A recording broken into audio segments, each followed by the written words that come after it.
The morning sun cast long shadows across the rocky terrain of eastern Afghanistan, as Staff Sergeant Maria Santos checked her gear one final time. At 28 years old, she had already completed 3 combat deployments. But this mission felt different. The intelligence reports painted a grim picture of what lay ahead in the Kunar Province mountains. Maria ran her fingers along the barrel of her M24 sniper rifle, a weapon she knew better than her own heartbeat. Growing up in rural Texas, she had learned to shoot before she could properly ride a bike. Her father, a Vietnam veteran, had taught her that precision shooting was not just about hitting targets. It was about patience, discipline, and understanding the environment around you. "Santos, you ready?" called out Captain Jake Morrison, the team leader for this particular operation. Morrison was a seasoned ranger who had earned his stripes in Iraq before rotating to Afghanistan. His weathered face showed the stress of countless missions, but his eyes still held the sharp focus that kept his men alive. "Always ready, sir," Maria replied, slinging her rifle across her back and adjusting the weight of her pack. The mission briefing had been straightforward enough: locate and neutralize a high-value target who had been coordinating attacks against coalition forces. What made this mission particularly challenging was the terrain and the enemy's known use of skilled marksmen to protect their assets. The team consisted of 8 rangers, each with specialized skills that complemented the others. Besides Maria and Captain Morrison, there was Sergeant First Class David Chen, an explosives expert who could disarm a bomb with his eyes closed. Corporal Tommy Wilson handled communications and could establish contact with base even in the most challenging conditions. Staff Sergeant Mike Rodriguez served as the team medic, carrying enough medical supplies to treat serious wounds in the field. The remaining 3 ranger specialists, Jackson, Murphy, and Foster, were riflemen who provided security and additional firepower when needed. Each had proven themselves in previous operations, and Maria trusted them with her life, just as they trusted her with theirs. As they loaded into the Black Hawk helicopter that would transport them to their insertion point, Maria thought about the conversation she had with her younger brother Carlos just a week earlier during their video call. He was finishing his senior year of high school and considering military service himself. "Why do you keep going back?" Carlos had asked, his teenage voice carrying genuine concern. "You've done enough, Maria. Nobody would blame you for staying home." Maria had smiled at her brother's worried expression on the computer screen. "Because someone has to stand between the wolves and the sheep," she had answered, using their father's old saying. "And right now, I'm one of the few people trained to be that someone." The helicopter lifted off from forward operating base Shank, and Maria watched the landscape below change from relatively flat desert to increasingly mountainous terrain. The pilot, Chief Warrant Officer Sarah Kim, navigated the aircraft with the skill of someone who had flown countless similar missions. The flight would take approximately 45 minutes, giving the team time to review their plans one final time. Captain Morrison spread a detailed topographical map across his knees and gathered the team around him. The target compound sat on a ridge approximately 2 kilometers from their planned insertion point. Intelligence suggested that between 12 and 15 enemy fighters occupied the area, with at least 3 confirmed to be experienced marksmen. "Remember, this isn't a direct assault," Morrison emphasized, his voice barely audible over the helicopter's rotors. "We're going in quiet, gathering intelligence first. If we can take the target alive, that's preferred. But if things go sideways, we adapt and overcome." Maria studied the terrain features on the map, noting potential sniper positions and escape routes. The compound was situated in a naturally defensible position, with clear fields of fire covering all the most obvious approach routes. Whoever had chosen this location understood military tactics and had prepared accordingly. "Santos, I want you positioned here." Morrison pointed to a rocky outcropping roughly 800 meters from the target building. "That should give you overwatch of the entire area while keeping you concealed. If we need precision fire support, you'll be our ace in the hole." Maria nodded, already visualizing the shot angles and wind patterns she would need to consider from that position. 800 meters was well within her effective range, but mountain winds could be unpredictable, especially during the afternoon hours, when thermal updrafts became a factor. The helicopter began its descent toward the landing zone, a relatively flat area surrounded by sparse vegetation and scattered boulders.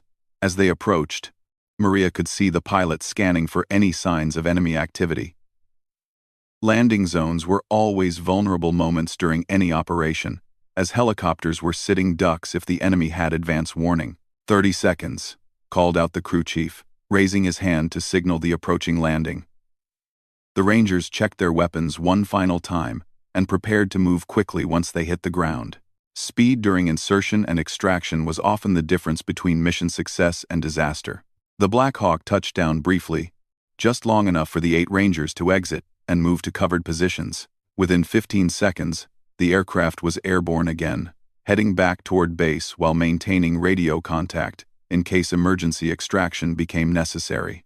Maria immediately moved toward her assigned overwatch position, using the natural terrain features to mask her movement from potential enemy observation. The rocky ground made silent movement challenging, but years of training had taught her how to place her feet to minimize noise while maintaining tactical awareness of her surroundings.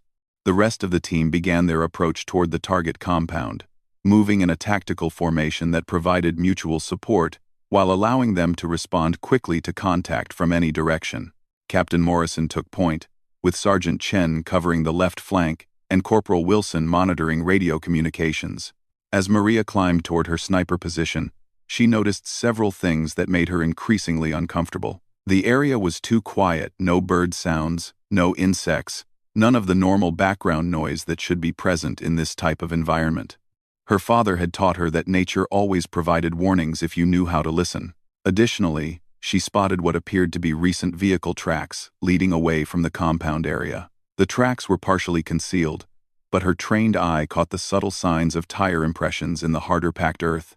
Someone had made an effort to hide these tracks, but not perfectly. Reaching her overwatch position, Maria began setting up her rifle while maintaining visual contact with the advancing team below. The M24 sniper rifle was equipped with a loopholed Mark IV scope that provided excellent clarity at extended ranges. She adjusted the scope settings based on current atmospheric conditions, temperature, humidity, and estimated wind speed. Through her scope, Maria could see the target compound clearly. The main building was a traditional Afghan structure, made of mud, brick, and stone, with a flat roof that provided excellent defensive positions. Several smaller outbuildings surrounded the main structure, connected by low walls that offered concealment and protection for defenders. What immediately caught her attention was the complete absence of any visible human activity around the compound. No guards walking perimeter routes, no one tending to the animals that should be present in a working compound, no smoke from cooking fires. The place looked abandoned, but Maria's instincts told her otherwise. She keyed her radio microphone twice, sending a silent signal to Captain Morrison that she was in position and ready to provide overwatch support. The team below acknowledged with a single click in response, maintaining radio discipline to avoid giving away their positions to any listening enemy forces. As the Rangers moved closer to the compound, Maria began scanning the surrounding high ground for potential sniper positions. Her scope revealed several locations that would provide excellent fields of fire for enemy marksmen. Rocky outcroppings, cave mouths, and defilated positions that would be difficult to spot from ground level. That's when she saw the first glint of reflected light from a position roughly 600 meters to the northeast of the compound. The reflection lasted only a fraction of a second, but it was enough to confirm Maria's growing suspicion that the team was walking into a carefully prepared ambush. She immediately keyed her radio. Overwatch to team leader. Possible sniper position. 600 meters northeast of target building. Single reflection observed. Captain Morrison's voice came back immediately. Copy that. Overwatch. Continue scanning. We're proceeding with caution. Maria swept her scope methodically across the terrain, looking for additional threats. Within the next 5 minutes, she identified 2 more potential sniper positions and what appeared to be a machine gun nest positioned to cover the most likely escape routes from the compound area. The enemy had clearly expected this attack and had prepared accordingly. Instead of defending the compound directly, they had positioned themselves to attack any assault force from multiple angles while using the compound as bait to draw the Rangers into a killing field. Team leader, this is Overwatch, Maria transmitted. I'm seeing multiple prepared positions. This looks like a complex ambush. Recommend we abort and call for air support." There was a moment of silence before Morrison responded. Negative. Overwatch. Intelligence indicates high-value target is time-sensitive. We proceed as planned, but stay sharp. We may need that precision fire support sooner than expected. Maria felt a knot forming in her stomach. She had learned to trust her instincts over the years. And right now, every instinct was screaming that something was wrong. The enemy had had time to prepare. They knew the Rangers were coming, and they had chosen their ground carefully. As she watched through her scope, Maria saw Captain Morrison signal the team to spread out and approach the compound from multiple angles. The tactical movement was textbook perfect. But Maria knew that textbook tactics only worked when the enemy played by the same rules. The compound remained eerily quiet as the Rangers moved into position around its perimeter. Maria could see Sergeant Chen preparing to breach the main entrance, while specialists Jackson and Murphy positioned themselves to provide covering fire. Everything was proceeding according to plan, but Maria couldn't shake the feeling that they were being watched. That's when she noticed movement in one of the sniper positions she had identified earlier. A barely perceptible shift in shadows that would have been invisible to anyone not specifically looking for it. The enemy marksmen were in position and waiting for the Rangers to commit to their assault on the compound. Maria made a decision that would prove crucial in the coming minutes. Instead of maintaining overwatch on the compound itself, she shifted her focus entirely to the surrounding high ground where the enemy snipers had positioned themselves. Her job was supposed to be providing fire support for the compound assault, but she realized that the real threat was coming from the hills around them. Through her scope, she could now make out the partial outline of at least 3 different sniper positions. The enemy had chosen their spots well. Each position provided excellent fields of fire while remaining concealed from ground-level observation. They were professional marksmen who understood their craft. As Captain Morrison's team prepared to breach the compound, Maria made her final preparations for what she somehow knew was going to be a very different kind of fight than anyone had expected. She checked her ammunition supply, confirmed her range estimations to each target area, and settled into the shooting position that would give her the best chance of engaging multiple targets quickly. The morning sun was climbing higher, and the thermal currents in the mountain air were beginning to affect bullet trajectory calculations. Maria made the necessary adjustments to her scope settings and waited for the inevitable moment when everything would go wrong. She didn't have to wait long. The first shot came from the northeast position that Maria had spotted earlier. The distinctive crack of a high-powered rifle echoed across the valley, followed immediately by Captain Morrison's urgent voice over the radio. "Contact! Sniper fire from the high ground." Maria watched through her scope as dirt kicked up near Sergeant Chen's position. The enemy marksman had missed by inches, but the shot served its purpose. It had announced the beginning of the ambush and forced the Rangers into defensive positions. Within seconds, rifle fire erupted from multiple positions surrounding the compound. Maria counted muzzle flashes from at least 6 different locations, confirming her worst fears about the scope of the enemy preparation. The Rangers had walked directly into a carefully orchestrated trap. "All stations, this is Team Leader." Morrison's voice came through the radio with practiced calm, despite the chaos erupting around him. "We are taking effective fire from multiple sniper positions. Overwatch? We need immediate support on those marksmen." "I would fire." Maria was already moving her rifle toward the first target. Through her scope, she could see the enemy sniper repositioning after his initial shot. He was good professional in his movements and disciplined in his fire control, but he had revealed his position, and Maria had been watching for exactly that moment. She estimated the range at 580 meters, adjusted for the mountain wind that was gusting from the southwest, and controlled her breathing as she had been taught years ago. The fundamentals of marksmanship never changed. Regardless of whether you were shooting targets on a range or enemy combatants trying to kill your teammates, Maria squeezed the trigger with steady pressure, and the M24 rifle bucked against her shoulder. Through the scope, she watched the enemy sniper jerk backward and disappear from view. One down. But the gunfire from other positions continued without pause. "Overwatch has eliminated one sniper. Northeast position," she reported, while already shifting to locate her next target.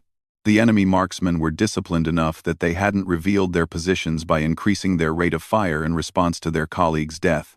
Down in the valley, the Rangers had taken cover behind rocks and in shallow depressions, but their positions were becoming increasingly untenable. The enemy had positioned themselves to create intersecting fields of fire that made movement in any direction extremely dangerous. "We're pinned down hard," came Specialist Jackson's voice over the radio. "Every time we try to move, we're taking fire from at least 2 directions." Maria could see the tactical problem developing. The Rangers were caught in a classic L-shaped ambush, with enemy positions arranged to create overlapping zones of fire. Standard doctrine called for immediate aggressive movement to break out of the kill zone, but the terrain didn't provide adequate cover for that kind of maneuver. She spotted movement from a position on the western ridge, another sniper adjusting his aim toward Corporal Wilson's location. This marksman was approximately 650 meters away and positioned behind a rocky outcropping that provided excellent concealment. Maria calculated the wind drift and elevation adjustment needed for the longer shot. Mountain shooting required different considerations than shooting on flat ground. The thinner air at altitude affected bullet trajectory, and the wind patterns could be unpredictable as air masses moved through the valley systems. Her second shot struck the enemy sniper in the upper torso, and Maria saw him fall back behind the rocks. She couldn't confirm whether the shot was fatal, but the position went silent, which was the immediate tactical objective. "Second sniper neutralized western ridge," she reported, already scanning for additional targets. The enemy fire was beginning to concentrate on the Rangers' positions with increasing accuracy. These weren't militia fighters or hastily trained insurgents. They were experienced marksmen who understood how to use terrain and coordinated fire to maximum advantage. Staff Sergeant Rodriguez's voice came over the radio with unmistakable tension. "Wilson's hit. I need covering fire to reach his position." Maria could see Wilson's position through her scope. The communications specialist was lying motionless behind a boulder, with Rodriguez approximately 30 meters away. Any movement between their positions would expose the medic to fire from at least 3 remaining sniper positions. "Overwatch, can you suppress those positions while Rodriguez moves to Wilson?" Morrison asked. Maria studied the enemy positions she had identified.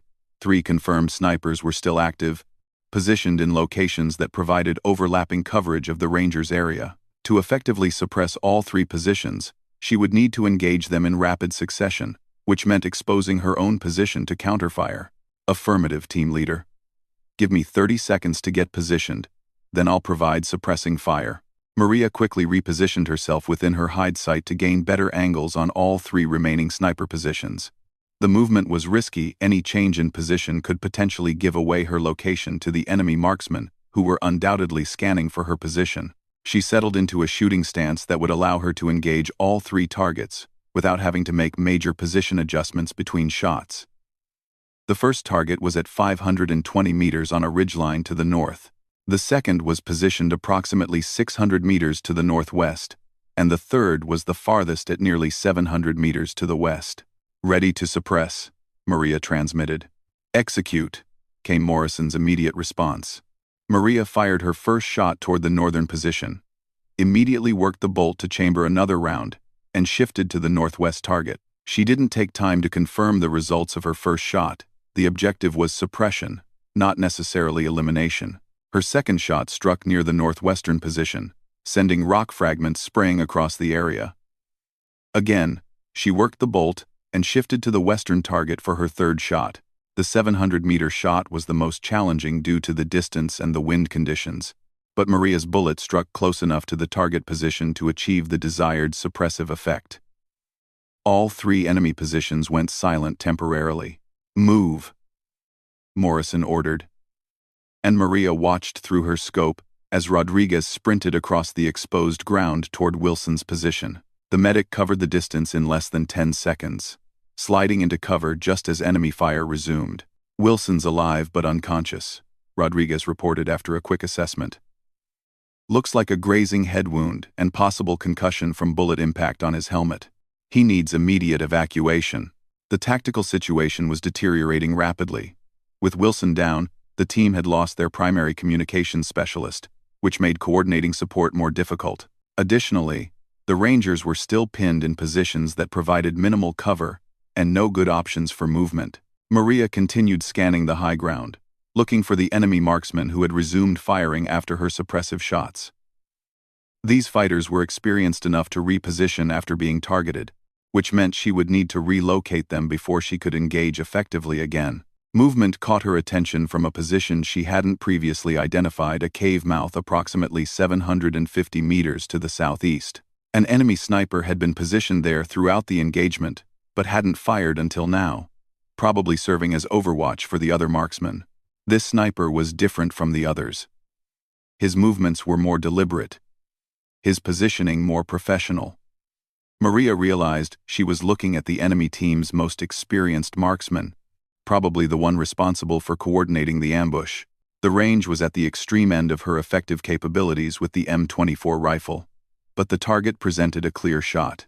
Maria took extra time to calculate the ballistic solution, accounting for the increased bullet drop at extended range and the complex wind patterns in the valley. She controlled her breathing, settled the crosshairs on her target, and began applying pressure to the trigger. At that moment, she saw the enemy sniper's rifle swing toward her general area. He had located her position and was preparing to engage her. The next few seconds would determine whether Maria could eliminate the threat before becoming a target herself. She completed her trigger pull just as she saw the muzzle flash from the enemy rifle. Maria's bullet struck the enemy sniper center mass at a range of 751 meters, one of the longest confirmed sniper kills of her career. The enemy marksman fell backward into the cave mouth and didn't reappear. The enemy shot passed close enough to Maria's position that she heard the bullet's sonic crack, but it struck the rocks several feet to her left. The enemy sniper's shot had been rushed, and the extreme range had worked in Maria's favor. Third sniper eliminated. Southeastern cave position, Maria reported. But even as she spoke, she was scanning for additional threats. The volume of fire directed at the Rangers' positions had decreased noticeably, but it hadn't stopped entirely. At least 2 enemy marksmen were still active, and Maria hadn't been able to locate their positions visually. Overwatch. We're still taking fire from at least 2 positions, Morrison confirmed. Can you identify the remaining threats? Maria swept her scope methodically across the terrain, looking for any sign of the remaining snipers. These fighters had learned from watching their colleagues get eliminated. They were being more careful about exposing themselves and were probably using single-shot tactics to minimize their signature. A glint of reflected sunlight from a position on the northern ridge caught her attention. It was barely visible and lasted only a moment, but it was enough to indicate another sniper position approximately 620 meters away. Before she could line up a shot, rifle fire erupted from that position, directed at Specialist Murphy's location. Maria could see dirt and rock fragments spraying around Murphy's position as the enemy marksman attempted to find the range. Maria quickly lined up her shot and fired. Her bullet struck close to the enemy position, but she couldn't confirm a hit. The sniper had been firing from behind substantial rock cover, and Maria's angle didn't provide a clear shot at the shooter's position. I've got eyes on a northern position, but I can't get a clean shot from here, Maria reported. The angle's wrong. The tactical situation required a decision. The Rangers were still pinned down, Wilson needed medical evacuation, and at least 2 enemy snipers remained active in positions that Maria couldn't effectively engage from her current location. Captain Morrison's voice came over the radio with a tone that Maria had heard before, the sound of a leader making a decision under pressure that he knew was risky but necessary. All stations, we're going to have to fight our way out of this. Overwatch, I need you to relocate to a position where you can engage those remaining snipers. We'll provide covering fire while you move. Maria understood what Morrison was asking. She would need to leave her concealed Overwatch position and move across exposed terrain to reach a location where she could effectively engage the remaining enemy marksmen. It was dangerous, but it was also the only way to break the deadlock that had developed. Understood, team leader. I'm moving to a position on the eastern ridge. Give me 5 minutes to get there. Maria quickly gathered her essential equipment, rifle, ammunition, and radio, leaving behind anything that would slow her movement. The eastern ridge would give her better angles on the remaining sniper positions, but reaching it would require crossing approximately 300 meters of partially exposed terrain. She began moving immediately, using every piece of available cover to mask her movement from the enemy positions. The rocky terrain provided some concealment, but Maria knew that experienced marksmen would be watching for exactly this kind of movement. As she moved toward the eastern ridge, rifle fire continued to echo through the valley. The remaining Rangers were holding their positions and returning fire when they could identify targets, but they were still effectively pinned down by the enemy marksmen. Maria reached an intermediate position halfway to her objective when she heard Morrison's voice over the radio. "All stations. I've got movement in the compound. Multiple armed personnel are moving toward our position from the target building." The situation had just become significantly more complicated. Not only were the Rangers still dealing with sniper fire from the high ground, but additional enemy forces were now moving to engage them from a different direction. The compound that had appeared empty was actually occupied by fighters who had been waiting for the ambush to begin before revealing themselves. Maria realized that the Rangers were now facing a coordinated attack from multiple directions, sniper fire from the high ground, and a ground assault from the compound. The enemy had planned this engagement carefully, and they were executing their plan with professional precision. She needed to reach her new firing position quickly if she was going to have any chance of affecting the outcome of this fight. The Rangers were counting on her to eliminate the remaining snipers so they could deal with the ground assault without taking precision fire from multiple directions. Maria picked up her pace, knowing that speed was now more important than perfect concealment. The eastern ridge was only 150 meters away, but it might as well have been on the other side of the world if she couldn't reach it before the Rangers were overwhelmed by superior numbers and coordinated fire. Maria sprinted across the final 100 meters to the eastern ridge, her lungs burning from the combination of altitude and physical exertion.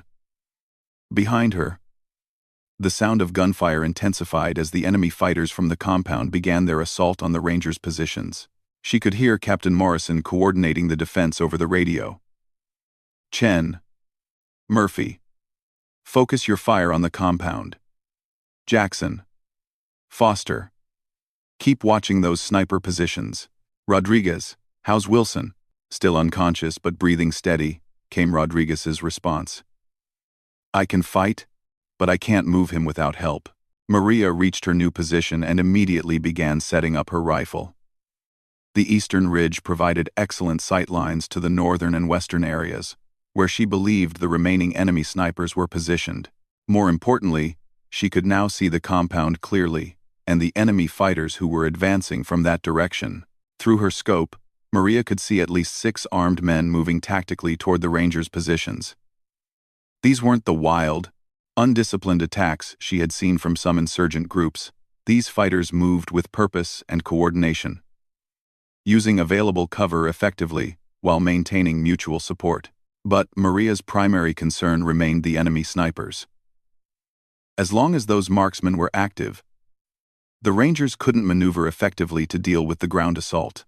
She needed to eliminate the remaining sniper threats before turning her attention to the fighters advancing from the compound. A muzzle flash from the northern ridge caught her attention, one of the remaining enemy snipers firing at Specialist Foster's position. From her new vantage point, Maria could see the sniper's location clearly. He was positioned behind a large boulder that had concealed him from her previous firing position. Maria calculated the range at approximately 580 meters and adjusted her scope accordingly. The wind had picked up since her relocation, gusting irregularly through the valley in a way that would affect bullet trajectory. She waited for a lull in the wind before taking her shot. Her bullet struck the enemy sniper in the upper chest, spinning him around before he collapsed behind the boulder. Maria didn't take time to confirm the kill. She was already scanning for the final sniper position that she knew was still active somewhere in the area. "Fourth sniper eliminated," she reported, while continuing to search through her scope. The volume of precision fire directed at the Rangers' positions decreased noticeably, but Maria knew there was at least one more marksman still active. She had counted too many different firing positions throughout the engagement for this to be the end of the sniper threat. Movement from the western ridge drew her attention, a figure moving between rock formations about 650 meters away. This had to be the final sniper, repositioning to continue the engagement from a different location. The fighter was being careful to minimize his exposure, but he had to move to maintain effective fields of fire on the Rangers below. Maria tracked the movement through her scope, waiting for a clear shot opportunity. The enemy marksman was experienced enough to move in short rushes between covered positions, never exposing himself for more than a few seconds at a time. During one of these movements, Maria caught a clear view of the sniper as he crossed a small gap between rock formations. She led the target slightly to account for his movement and fired. Her bullet struck the moving figure's center mass, and he fell immediately without reaching the cover he had been moving toward. Final sniper eliminated, Maria transmitted. All sniper threats neutralized. With the sniper threat removed, Maria shifted her focus to the enemy fighters advancing from the compound. Through her scope, she could see that they had covered approximately half the distance to the Rangers' positions, and were continuing their advance using coordinated fire and movement tactics. Captain Morrison's voice came over the radio with new urgency. Overwatch. We need immediate fire support on the compound assault force. They're using good tactics, and we can't maneuver with Wilson down. Maria began engaging the advancing enemy fighters with precise rifle fire. At these ranges between 400 and 600 meters, her rifle was devastatingly effective against personnel targets. Her first shot dropped the lead fighter, causing the others to seek cover and disrupting their coordinated advance. She worked methodically through the enemy formation, taking carefully aimed shots at any fighter who exposed himself long enough to present a target. The M24 rifle's bolt-action system required her to work the action between each shot, but Maria had trained extensively with this weapon and could maintain a steady rate of accurate fire. Outstanding shooting. Overwatch, Morrison called out. Keep the pressure on them. The enemy fighters were now pinned behind whatever cover they could find. Unable to continue their advance under Maria's precision fire, she had eliminated 3 of the original 6 fighters and forced the others into defensive positions where they could no longer effectively engage the Rangers. But Maria's ammunition supply was becoming a concern. She had been engaging targets steadily throughout the fight and was down to her final magazine of match-grade ammunition. In a sustained firefight, even the most skilled marksman could run out of bullets. Team leader, this is Overwatch, Maria transmitted. I'm running low on ammunition. I can continue to suppress the remaining fighters, but I need the team to start moving toward the extraction point. Morrison understood immediately. Copy that, Overwatch. All stations. We're going to bound back toward the landing zone in teams.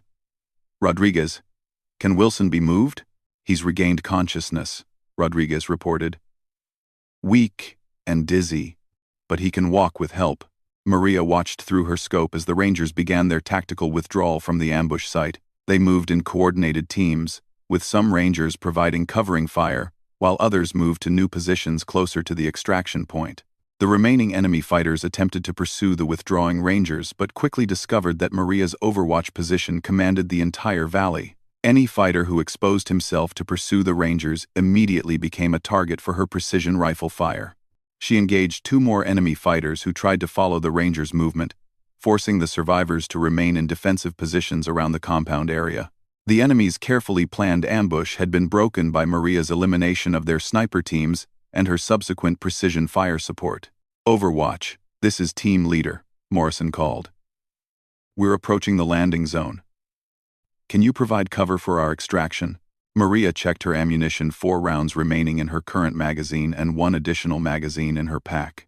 She would need to make every shot count during the extraction phase of the operation. Affirmative, team leader. I have Overwatch on the landing zone area. Through her scope, Maria could see the Rangers moving toward the extraction point in good order. Wilson was being helped by Rodriguez and was moving under his own power, which was an encouraging sign. The team's tactical discipline during the withdrawal had been excellent. They had maintained security and mutual support throughout their movement. Maria keyed her radio to contact the extraction aircraft. Dustoff 7-2. This is Overwatch. Landing zone is secure for extraction. Enemy forces are suppressed approximately 800 meters south of the LZ. Copy, Overwatch. Dustoff 7-2 is 5 minutes out. The extraction helicopter would be vulnerable during its approach and landing, especially if any enemy fighters managed to position themselves where they could engage the aircraft with small arms fire. Maria maintained her surveillance of the compound area, ready to engage any threats that might emerge. As the Rangers reached the landing zone and established a defensive perimeter, Maria began her own movement toward the extraction point. She needed to cover approximately 600 meters of open ground, while maintaining the ability to provide covering fire if necessary. The movement required careful planning. Maria broke down her route into several segments, identifying covered positions where she could stop to provide overwatch if the situation required it. She left her current position and began moving toward the first intermediate point. As she moved, Maria could hear the distinctive sound of the Black Hawk helicopter approaching from the east. Chief Warrant Officer Kim was bringing the aircraft in fast and low, using the terrain features to mask the approach until the last possible moment. Maria reached her first waypoint and paused to scan the area through her rifle scope.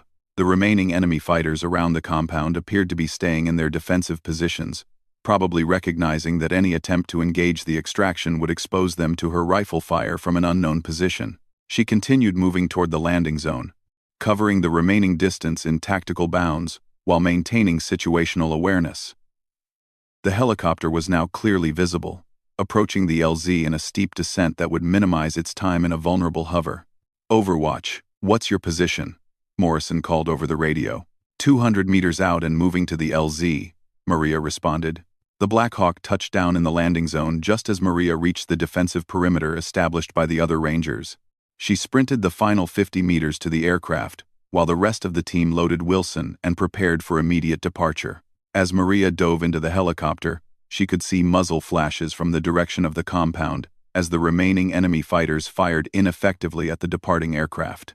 The range was too great and the aircraft was moving too fast for small arms fire to be accurate. But the enemy fighters were expressing their frustration at the failure of their carefully planned ambush. Chief Warrant Officer Kim pulled the helicopter into a steep climbing turn that used the ridgelines to mask the aircraft from any potential anti-aircraft threats. Within minutes, they were clear of the immediate area and heading back toward Forward Operating Base Shank. Captain Morrison conducted a quick head count to ensure all team members were accounted for. Wilson was conscious and alert, though still showing signs of concussion from his head wound. Rodriguez had bandaged the injury and reported that Wilson should make a full recovery with proper medical treatment. "Outstanding work today, everyone," Morrison said over the aircraft's internal communications system. "Especially you, Santos. That precision fire support saved our lives." Maria checked her rifle to ensure it was properly safed before responding. "Just doing my job, sir. Glad everyone made it out." Everyone made it out, but as the helicopter carried them away from the ambush site, Maria was already thinking about the tactical lessons learned from the engagement. The enemy fighters had demonstrated a level of planning and coordination that suggested significant training and experience. Their use of multiple sniper positions to create interlocking fields of fire had been tactically sound. What had ultimately defeated their plan was Maria's ability to identify and eliminate the sniper positions before they could achieve their intended effect. Her precision rifle fire had disrupted the enemy's coordination and allowed the Rangers to break contact and withdraw successfully. The mission had been a success in that the team had survived contact with a numerically superior enemy force and had extracted without losing any personnel. However, the high-value target they had originally been sent to capture remained at large, probably having left the area before the Rangers arrived. Intelligence reports would later confirm that the enemy fighters had received advance warning of the Rangers' mission, allowing them to prepare the ambush and evacuate the primary target before the assault began. The engagement had been a trap from the beginning, designed to inflict casualties on coalition forces rather than to protect any specific individual or location. As Maria reflected on the day's events, she thought about the letter she would need to write to her brother Carlos when she returned to base. He had asked her why she kept going back to these dangerous places, and today had provided a clear answer to that question. Someone had to be willing to stand between her fellow soldiers and the enemy marksmen who wanted to kill them. Today, she had been that someone. And 8 Rangers were going home alive because of her willingness to take that responsibility. The helicopter continued its flight back to base as the sun began setting over the Afghan mountains, painting the sky in shades of orange and red that reminded Maria of the sunsets over her family's ranch in Texas. Some things remained beautiful even in the middle of a war zone, and sometimes that beauty was worth fighting to preserve. 3 days after the ambush, Maria sat in the debriefing room at Forward Operating Base Shank, facing a panel of senior officers who wanted to understand exactly what had happened during the mission. The room was sterile and windowless, lit by harsh fluorescent lights that seemed to drain the color from everything. Colonel Rebecca Hayes led the debriefing. She was a career intelligence officer who had spent years analyzing combat operations and extracting lessons that could be applied to future missions. Her questions were precise and methodical, designed to build a complete picture of the tactical situation and the decisions made under fire. Staff Sergeant Santos, let's walk through your actions after you identified the first sniper position, Colonel Hayes began, consulting her notes. You reported observing a reflection at approximately 0847 hours. What were your immediate thoughts about the tactical situation? Maria had been through many debriefings over the years, but this one felt different. The mission had been a tactical success, but the intelligence failure that had led to the ambush was significant enough to warrant investigation at higher levels. Ma'am, the reflection confirmed what I was already suspecting based on other environmental indicators, Maria replied. The area was too quiet. There were vehicle tracks suggesting recent movement, and the compound showed no signs of normal activity. It felt like a setup from the beginning. Captain Morrison sat at the far end of the table, still wearing bandages from minor shrapnel wounds he had sustained during the firefight. His team had performed exceptionally under difficult circumstances, but Maria could see the weight of command responsibility in his tired eyes. The enemy demonstrated exceptional tactical planning, Morrison added. They used the compound as bait, while positioning their marksmen to create interlocking fields of fire. If Santos hadn't identified and eliminated those sniper positions, we would have taken significant casualties. Colonel Hayes made notes as she listened. Staff Sergeant Santos, you eliminated 5 enemy marksmen during the engagement. Can you describe the longest shot you made? Maria thought back to the enemy sniper in the southeastern cave position. Approximately 750 meters, ma'am. The target was positioned in a cave mouth that provided excellent concealment. I had to account for significant bullet drop and complex wind patterns in the valley. The shot had been at the extreme edge of her capabilities with the M24 rifle system, but the tactical situation had required taking risks that would normally be avoided. When your teammates are pinned down by enemy fire, you take the shots that are available, not necessarily the shots that guarantee success. The ballistics analysis of the scene confirms that range, said Major William Park, the battalion intelligence officer. We found the enemy marksman's position and recovered his weapon, a British-made Arctic warfare rifle chambered in .338 Lapua Magnum. This wasn't militia equipment. This information confirmed something that Maria had suspected during the firefight. The enemy snipers had moved and shot like professionals, not like hastily trained insurgents. Their equipment and tactics suggested significant training and resources. What does that tell us about who we were fighting? Colonel Hayes asked. Major Park consulted his intelligence summary. Foreign fighters, most likely. Possibly former military personnel with specialized sniper training. The level of coordination and the quality of their equipment suggests they were part of a well-funded and well-trained organization. Maria thought about the enemy marksmen she had observed through her scope.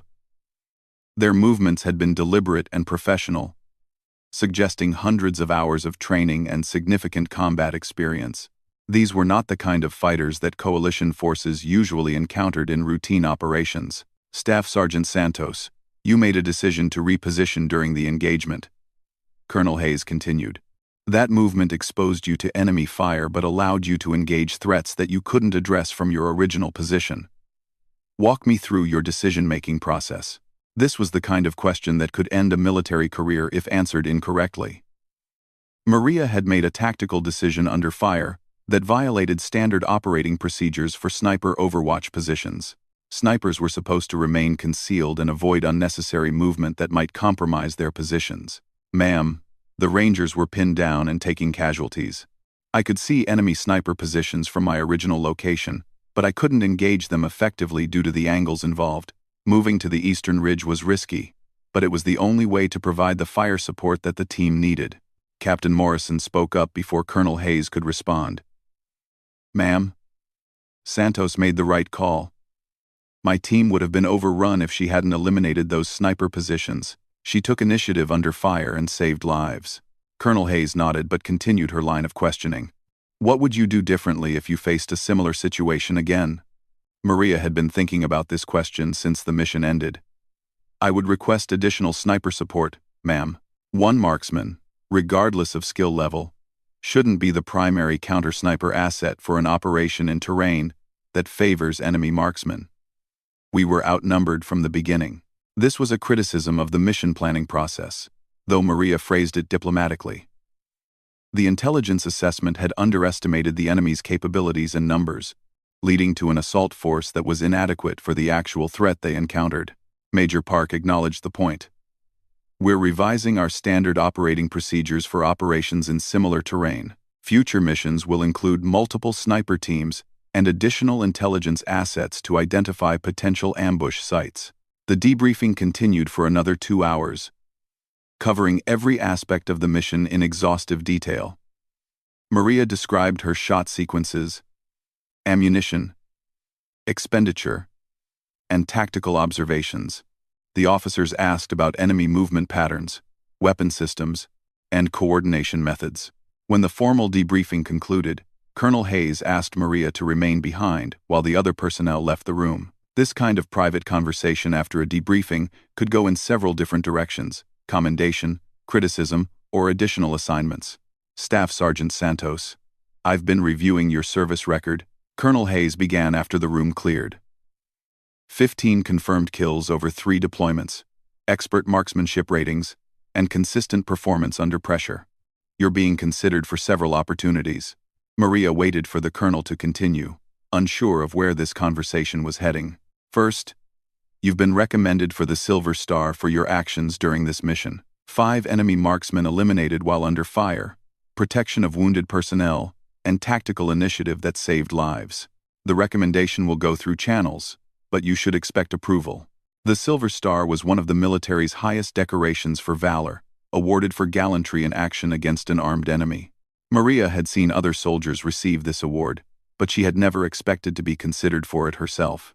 Thank you, ma'am, but I was just doing my job. Second, the Special Operations Command has requested permission to evaluate you for advanced sniper training.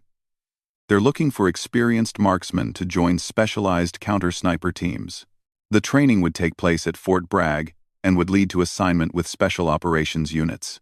This was an opportunity that could change the direction of Maria's military career. Special Operations units received the best training, equipment, and missions, but they also faced higher levels of danger and operational tempo. Third, you're being offered the opportunity to attend the Army's Advanced Marksmanship Unit at Fort Benning. They train instructors who teach sniper skills to other soldiers. It would be a stateside assignment with opportunities to compete in precision shooting competitions. Colonel Hayes paused to let Maria process the options she was being presented. You don't have to decide today, but I need an answer within 2 weeks. All 3 options represent significant career advancement, but they also require different levels of commitment. Maria thought about her conversation with her brother Carlos and his concerns about her continuing to deploy to combat zones. The instructor position would allow her to pass on her skills to other soldiers while keeping her safely away from enemy fire. But she also thought about Captain Morrison's team and other rangers who would face similar situations in the future. The Special Operations assignment would allow her to continue protecting soldiers in combat, using skills that she had spent years developing. Ma'am, can I ask about the mission results? Did we accomplish anything useful, despite the ambush? Colonel Hayes consulted her classified folder. The intelligence gathered from the enemy positions and equipment has provided significant insight into foreign fighter networks operating in the region. Additionally, the elimination of those 5 marksmen has disrupted a sniper team that had been responsible for several previous attacks on coalition forces. This information helped Maria put the mission in perspective. While they hadn't captured the intended high-value target, they had eliminated threats that would have endangered other soldiers in future operations. The enemy team you engaged had been operating in that area for approximately 6 months, Colonel Hayes continued. Intelligence indicates they were responsible for at least 12 coalition casualties during that period. Your actions ended that threat. Maria left the debriefing room with a lot to consider. The recognition for her actions was gratifying, but more important was the knowledge that her skills could continue to make a difference in protecting other soldiers. That evening, She sat in her quarters writing a long email to her family. She wanted to tell them about the mission and the opportunities she was being offered, but operational security requirements meant she could only provide general information about her activities. Instead, she focused on the more personal aspects of her decision-making process. The military had given her training, purpose, and opportunities to serve something larger than herself. But it had also cost her relationships, stability, and the normal experiences of people her age. Her phone rang just as she was finishing the email. The caller ID showed her father's number. "Hey Dad. Maria, I just wanted to check in and see how you're doing. Your mom's been worried since we saw the news about increased fighting in your area." Maria's father had an ability to sense when she needed to talk, even from thousands of miles away. His years of combat experience had given him insights into the psychological challenges of military service that civilian family members often didn't understand. "I'm okay, Dad. Had a difficult mission a few days ago, but everyone came home safe. You want to talk about it?" Maria found herself describing the mission in general terms, focusing on the tactical challenges and her decision-making process. Her father listened without interruption, understanding both what she was saying and what she couldn't say due to security restrictions. "Sounds like you made good decisions under pressure," her father said after she finished. "That's what good soldiers do, they make the hard choices when everything's going wrong." "I'm being offered some opportunities, Dad.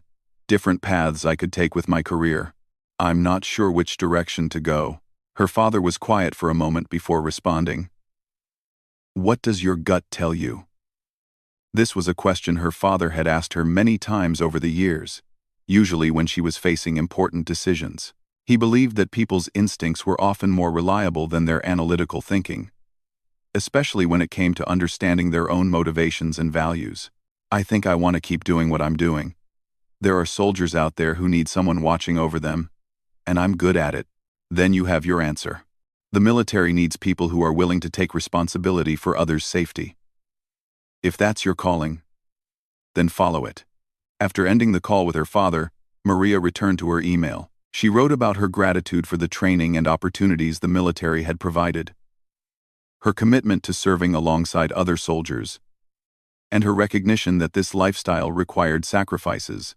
But she also wrote about the satisfaction that came from using her skills to protect others, and the knowledge that her actions had made a difference in preserving lives. Some people found purpose in building things, creating art, or raising families. Maria had found her purpose in standing between threats and the people she was sworn to protect. The next morning, she requested a meeting with Colonel Hayes to discuss her decision about the offered opportunities. She had made her choice, and she was ready to continue the mission that had brought her to this point in her career. 6 months later, Maria stood on the observation deck of Forward Operating Base Lightning in eastern Afghanistan, watching the sunrise paint the Hindu Kush Mountains in shades of gold and purple. She wore the insignia of a newly promoted Sergeant First Class and carried orders that would change her life in ways she was only beginning to understand. The Special Operations Command had accepted her application for advanced sniper training, and she would be leaving Afghanistan within the week to begin a new chapter of her military career. The training program at Fort Bragg would last 6 months and would prepare her for assignment to a specialized counter-sniper team. Behind her, the base was coming alive with the usual morning activities: soldiers conducting physical training, equipment maintenance, and mission preparations. Maria had become part of this routine over multiple deployments, but she realized that she would miss the sense of purpose and camaraderie that came with forward-deployed operations. Her phone buzzed with a text message from Captain Morrison, who had returned to the United States 2 months earlier after completing his deployment. His message was brief but meaningful. "Saw the news about your promotion and new assignment. Well deserved. The Rangers you saved are all doing well." This information was more valuable to Maria than any official recognition or career advancement. Corporal Wilson had made a complete recovery from his head injury and was back on active duty. The other Rangers from that mission were continuing their service, and their families still had husbands, sons, and brothers because of the actions taken during that ambush in the Kunar province. Maria walked to the communications center to make a video call to her family. The time difference meant it was evening in Texas, and she hoped to catch her brother Carlos before he went to bed. He was finishing his freshman year at Texas A&M University and had decided to pursue a degree in engineering rather than military service. The video connection was clear enough to see her family gathered around the computer screen in their living room. Her mother looked tired but proud. Her father wore the slight smile that meant he was pleased but trying not to show it too openly. And Carlos was grinning widely. "Congratulations on the promotion, Mija," her mother said, using the Spanish term of endearment that had followed Maria throughout her childhood. "Thanks, Mom. How's everyone doing?" Her father leaned forward toward the camera. "We're all proud of you, Maria. But more importantly, how are you doing? Really?" This was her father's way of asking about the psychological impact of combat operations without discussing specifics that might be classified. He understood that killing enemy combatants, even in legitimate combat situations, could affect soldiers in ways that weren't always immediately apparent. "I'm doing well, Dad. The mission we talked about a few months ago. It helped me understand what I want to do with my military career. I'm going to continue developing skills that let me protect other soldiers." Carlos spoke up from his position beside their parents. "Maria, I've been reading about the Special Operations Units. That's some serious stuff you're getting into." "It is serious, Carlos, but it's important work, and I'm good at it. Someone has to be willing to do these jobs." Her family understood that Maria had found her calling in military service, even if they worried about the dangers involved. They had watched her develop from a teenage girl who was good at shooting targets into a professional soldier who could make life or death decisions under extreme pressure. The conversation continued for another 20 minutes, covering family news, Carlos's studies, and their parents' activities on the ranch. These connections with home provided stability and perspective that helped Maria maintain her psychological balance despite the stresses of combat operations.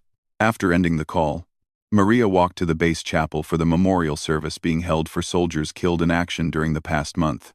She attended these services regularly, not because she was particularly religious, but because she felt an obligation to honor the sacrifices made by others in service to their country. The chaplain, Major David Kim, spoke about courage, sacrifice, and the bonds between soldiers that transcended individual differences.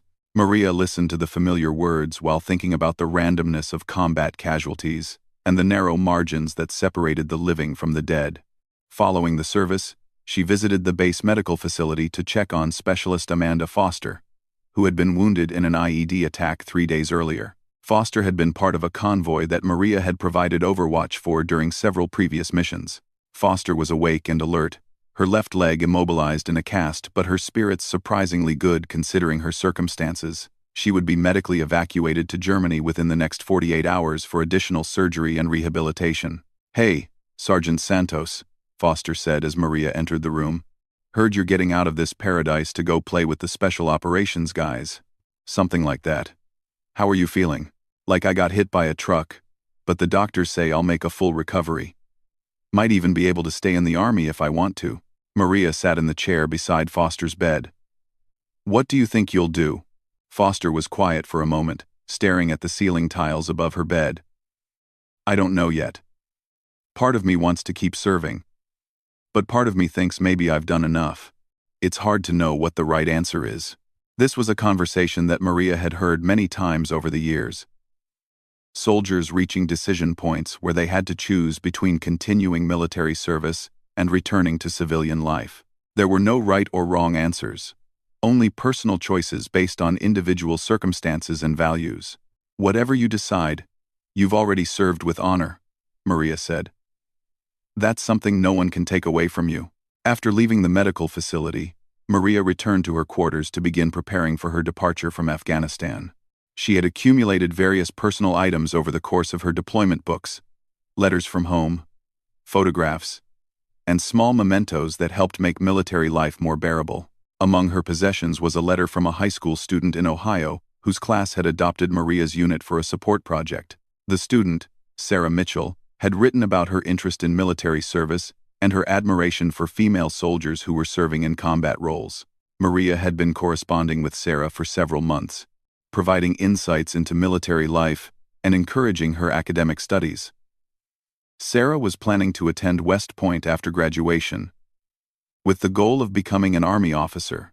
The correspondence had reminded Maria of her own journey from a teenage girl in rural Texas to a professional soldier serving in combat operations. The path had been challenging and had required sacrifices that weren't always apparent to people outside the military community.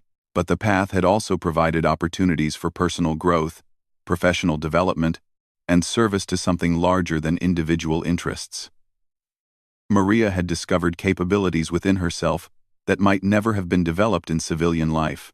That evening, Maria attended a farewell dinner hosted by the other soldiers in her unit. The gathering was informal, held in one of the recreational facilities on base, with food that was significantly better than standard military rations.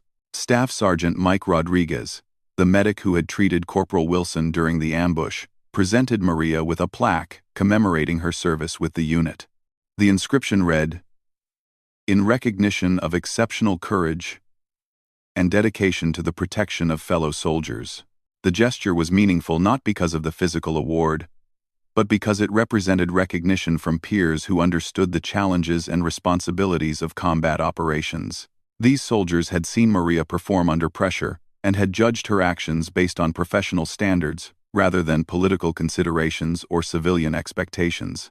During the dinner, Maria reflected on the changes that had occurred in her life over the past several months.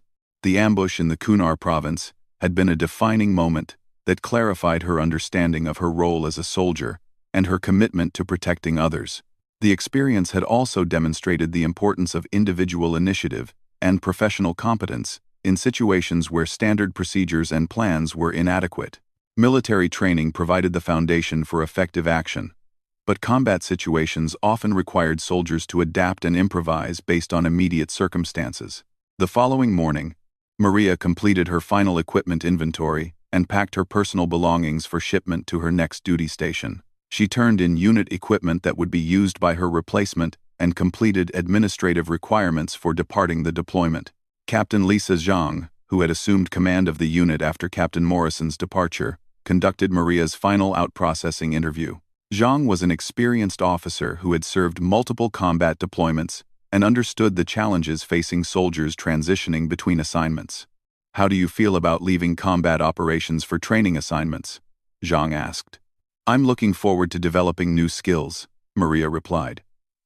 "But I also know that the training is designed to bring me back to combat operations with enhanced capabilities. Any concerns about the transition to special operations?" Maria thought about this question carefully. Special operations units had higher standards, more demanding training, and more dangerous missions than conventional Army units. The failure rate during training was significant, and not all candidates successfully completed the programs. "I'm confident in my basic skills," Maria said. "The question is whether I can adapt those skills to the specific requirements of special operations missions. I won't know until I get into the training." Zhang made notes in Maria's personnel file as they talked. "Your performance during the Kunar province mission suggests that you have the tactical thinking and adaptability needed for special operations. The technical skills can be taught, but the ability to make good decisions under pressure is something you either have or you don't." The interview concluded with Zhang's recommendation that Maria be considered for accelerated promotion opportunities within the special operations community. This endorsement would follow Maria to her new assignment and would influence the training and mission opportunities she would receive. Later that afternoon, Maria boarded a C-130 transport aircraft for the first leg of her journey back to the United States. The aircraft was crowded with soldiers ending their deployments, equipment being shipped back to home stations, and various military cargo being transported between bases. As the aircraft lifted off from forward operating base Lightning, Maria watched the Afghan landscape disappear beneath the clouds. She was leaving behind a country where she had spent a significant portion of her adult life, and where she had discovered her calling as a professional soldier. The flight would take her first to Germany for a brief stop, then to the United States, and eventually to Fort Bragg, North Carolina, where she would begin the most challenging training of her military career. The outcome of that training would determine whether she would have the opportunity to continue serving in the role she had chosen. But regardless of what the future held, Maria knew that she had already accomplished something meaningful during her time in Afghanistan. She had protected fellow soldiers, eliminated threats to coalition forces, and demonstrated that individual competence and courage could make a difference in difficult situations. As the transport aircraft flew westward through the night sky, Maria began reading training materials for the special operations course she would attend. The mission was changing, but the fundamental purpose remained the same: developing the skills and capabilities needed to protect others and serve something larger than individual interests. The Rangers had been pinned down by 8 enemy marksmen, and she had taken them down one by one until her teammates could fight their way to safety. Now she would learn to do the same thing for different teams, in different places, against different threats. The war would continue, soldiers would face danger, and someone would need to be ready to take the difficult shots when everything depended on precision and courage. Maria Santos was ready to be that someone, wherever the mission might lead.